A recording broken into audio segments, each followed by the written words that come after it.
said that, when you're sharing these calming tools with kids, it should be fun. Hopefully you can enjoy it with them, along with them, and let them lead. Let them be the one that, decides what feels good for them, and really, just honor that in them. It's a really beautiful way to help them to feel unconditionally supported. So the impact on the physical, social, emotional, and spiritual development is devastatingly clear. And so if we can recognize that that this has been a situation that we have been put into, like you mentioned, but it's without having any control of when this is going to end, that adds to the disorientation, to the levels of anxiety, because you don't have any control. You're just floating, and you're just, essentially responding to whatever is being imposed upon you. And that's definitely not a comfortable place to be. I know it's hard to be overwhelmed, or to get overwhelmed and try to kind of panic if you waiting for the diagnosis if you get the diagnosis. But it's so many resources out there that, and so many people who've been through it, in so many ways that we can get the help that your kid needs. So I'll just be like, my final thought would just be to kind of just relax and take it day by day. And kids with disabilities everywhere are very successful and live very fulfilling lives. So you just got to get them the tools they need to be successful. I really just wanted to talk about really finding that purpose, that identity, that sense of significance, and the ability to feel like a part of this world. I think that can be the most important thing for any human, but especially children on the spectrum who maybe feel like they don't belong. Not only have the goal of helping children learn to regulate, but how do we self-regulate so that we can keep staying open to reaching out and helping lift these kids' skills up. Yeah. And I call that fire in the brain. Okay. So if you're parenting or working with a child who has fire in the brain, and that fight or flight is up, and the heart rate is pumping, and the blood is rushing, and you're seeing meltdowns or big explosive behaviors or big emotions, then the first step is, as the adult, calming the fire in their brain. Absolutely. And one of the things that has changed over the course of my career, Michelle, is that until 2013, when the new diagnostic code came out, we were being forced to make all of these weird forced choices. A child either had autism, or they had ADHD, or they had an anxiety disorder. You one would rule out the others. Yeah.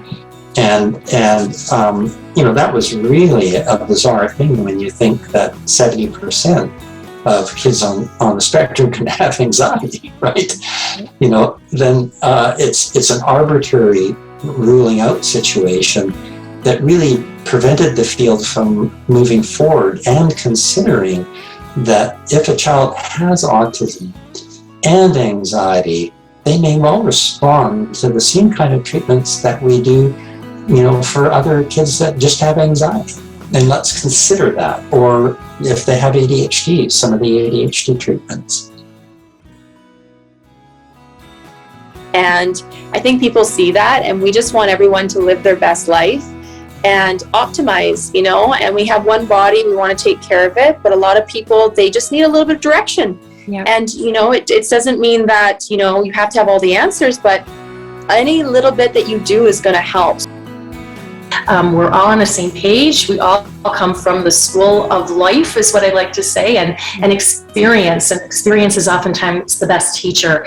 So how did I get to the point where I am teaching about supporting your autistic child on a gluten-free lifestyle? I'm going to say up front, I don't like calling it a diet, because diet's just a word nobody likes.